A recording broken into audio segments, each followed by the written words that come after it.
샬롬, 이동춘 목사입니다. 오늘도 여러분의 삶이 주님의 평안으로 가득하시길 기원하며 하나님의 말씀을 나누겠습니다. 오늘 주시는 말씀은 요한복음 16장 25절에서부터 33절의 말씀입니다. 이 말씀 중에 31절에서부터 33절을 읽겠습니다. 예수께서 대답하시되 이제는 너희가 믿느냐?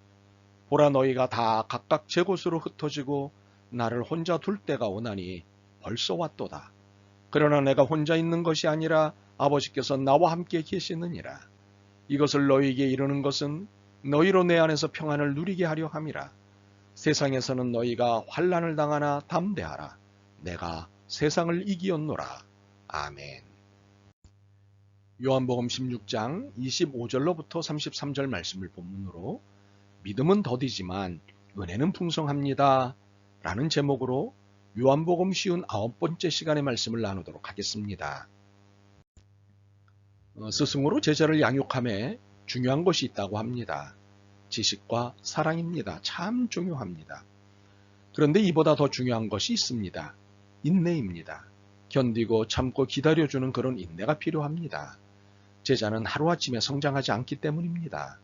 기준치, 목표치에 이르기까지는 시간이 필요하고 그 시간 동안 격려와 훈계 그리고 동기부여 등이 있어야 하는데 이 모든 것이 인내를 필요로 합니다.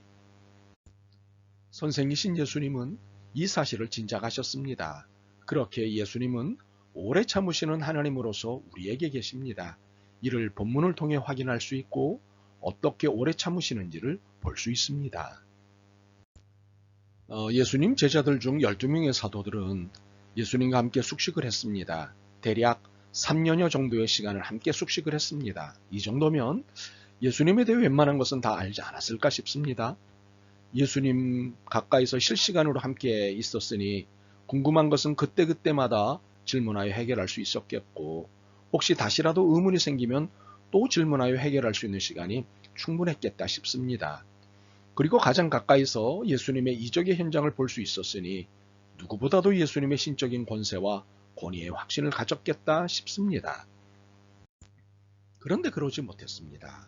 우리 생각에는 그 정도의 시간과 환경이었다면 예수님에 대해 충분히 이해하고 신앙도 충분히 깊어질 수 있었을 것 같은데 실상은 그렇지 못했습니다. 계속 헤매고 헷갈려 했습니다. 물론 예수님이 하신 말씀과 행동에는 쉽게 이해할 수 있는 것만 있지는 않습니다. 요한복음 13장에 보면 예수님이 제자들의 발을 씻겨주는 일이 소개되어 있습니다. 이때 베드로가 예수님께 왜 자기 발을 씻겨주시려고 하느냐며 강한 의문을 가졌습니다. 이에 예수님이 하신 말씀입니다. 내가 하는 것을 내가 지금은 알지 못하나 이후에는 알리라. 14장에서 설명하신 하나님 나라에 우리들의 거처를 예비하기 위해 다녀오시겠다는 말씀도 이해하기 어려웠습니다. 예수님이 하나님을 아버지라 부르는 것도 이해하기 어려웠습니다. 아예 예수님도 16장 12절에서 내가 아직도 너희에게 이를 것이 많으나 지금은 너희가 감당하지 못하리라고 말씀을 하시므로 자신의 말씀이 쉽게 이해될 수 있는 것은 아님을 인정하셨습니다. 이처럼 당장은 이해하지 못할 일이 많았습니다. 그럼에도 아쉬움은 있으셨습니다. 16장 5절과 6절입니다. 지금 내가 나를 보내신 이에게로 가는데 너희 중에서 나더러 어디로 가는지 묻는 자가 없고 도리어 내가 이 말을 함으로 너희 마음에 근심이 가득하도다. 사실 이해가 안 되면 궁금하지 않겠습니까? 알고 싶다면 질문해야 하지 않겠습니까? 그런데 제자들은 근심만 했지 질문을 하지 않았습니다. 알려고 하지 않고 의문만 가지고 있었습니다. 제 경험에 의하면 가르치기 제일 힘든 학생이 궁금한데 질문 안 하고 알아야 하는데 궁금해하지 않는 학생입니다. 저로서는 속을 모르니 나중에 알고 서로 당황하지요. 그런데 다행히도 예수님은 전지전능하신 하나님이십니다. 우리의 속내를 다 알고 계시니 얼마나 다행입니까? 혹시 이 사실이 불안하십니까? 그럴 수도 있겠군요. 감추고 싶은 속내가 있다면 말입니다. 그러나 너무 걱정하지 마십시오. 예수님은 우리의 허물을 들추시기 위해 우리의 속내를 알고 계신 것이 아닙니다. 우리가 어떤 연약함을 갖고 있는지 알고 싶으신 것입니다. 그래야 우리의 연약함을 도와주실 수 있기 때문입니다. 성령님을 보내주신 이유가 우리의 연약함을 도와주시기 위해서입니다. 그런데 의도적으로 메시지를 감춰두시는 경우도 있습니다. 오늘 본문인 25절입니다. 이것을 비유로 너희에게 일렀거니와 때가 이르면 다시는 비유로 너희에게 이르지 않고 아버지에 대한 것을 밝히 이르리라. 비유라는 것은 무엇을 잘 이해시키기 위해 예를 들어 설명하는 것입니다. 그러나 상대방에게 모든 의중을 드러내고 싶지 않을 때도 있는데 그때 비유를 사용합니다.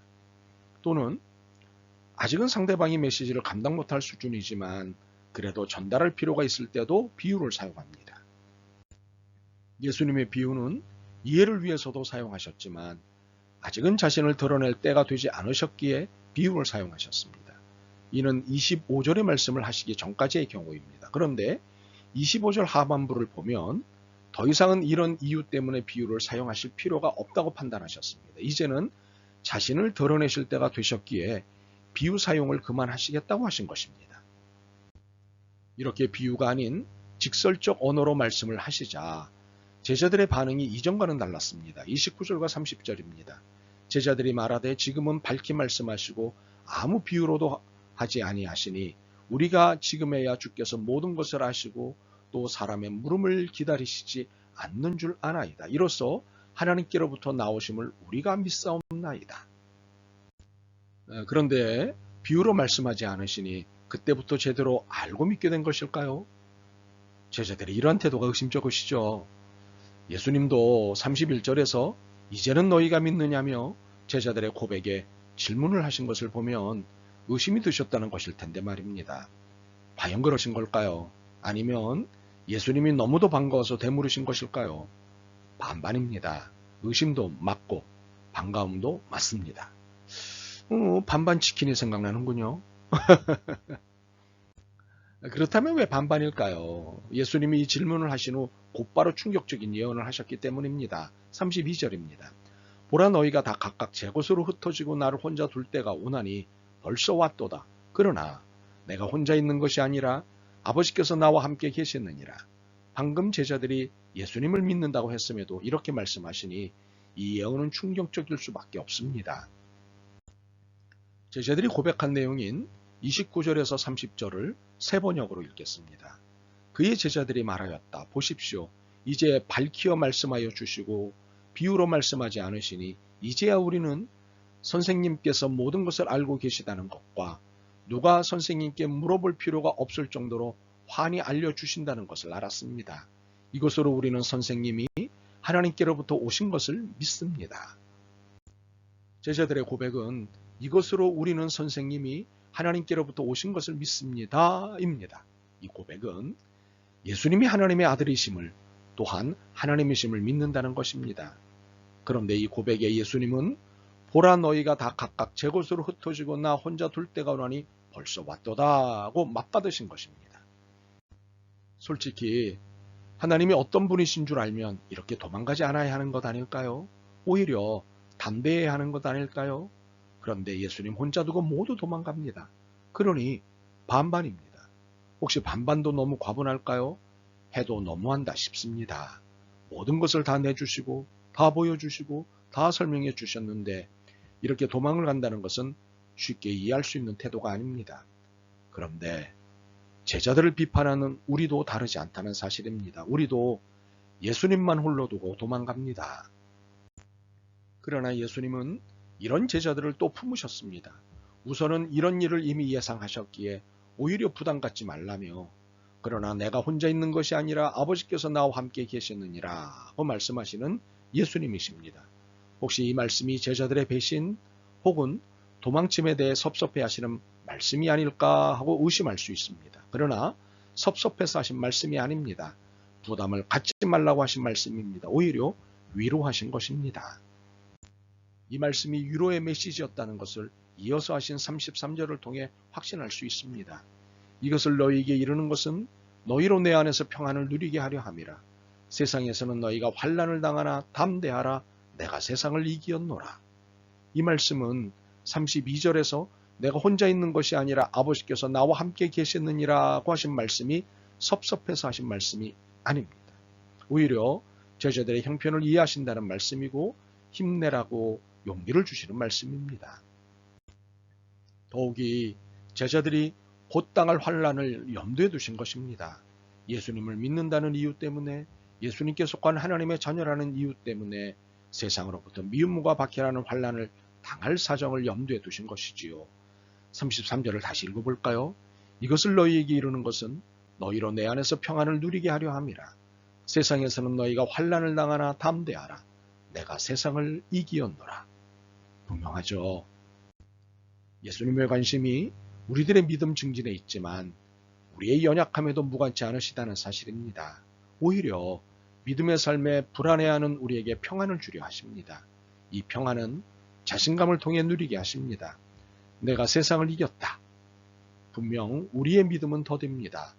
믿음의 세월이 제법 찼음에도 우리의 믿음은 민망할 정도입니다. 그럼에도 주님의 은혜는 풍성하십니다. 연약함이 안타까우셔서 용기를 주시며 격려하십니다. 사실 환난의 정도에 따라 다르겠지만 환난을 쉽게 감당할 장사는 많지 않습니다. 대부분은 환난이 힘들 것입니다. 믿음의 연약함 탓이겠지만 환난은 쉽지 않은 시련이기 때문입니다. 이 사실을 너무도 잘 알고 계시는 주님은 우리를 격려하십니다. 믿음을 질책하시더라도 은혜를 풍성히 내리십니다. 이분이 우리가 믿는 예수님이십니다. 시절이 어렵습니다. 풀어가야 할 삶, 특히 믿음의 삶이 쉽지 않습니다. 그러나 내 인생의 주인은 예수님이십니다. 바라기는 여러분 모두 자신의 믿음에 침울해하지 마시고 풍성한 은혜 속에서 힘을 얻으시기 바랍니다. 아멘. 주님, 저희의 믿음이 너무도 더디 성장합니다. 불쌍히 여기시옵소서. 참고 또 참으시는 주님을 배웁니다. 환난을 견디게 해주시는 약속을 붙잡습니다. 저희도 견디겠습니다. 도와주옵소서. 예수 그리스도의 이름으로 기도드립니다. 아멘. 오늘도 여러분의 믿음과 삶을 응원합니다. 사랑합니다.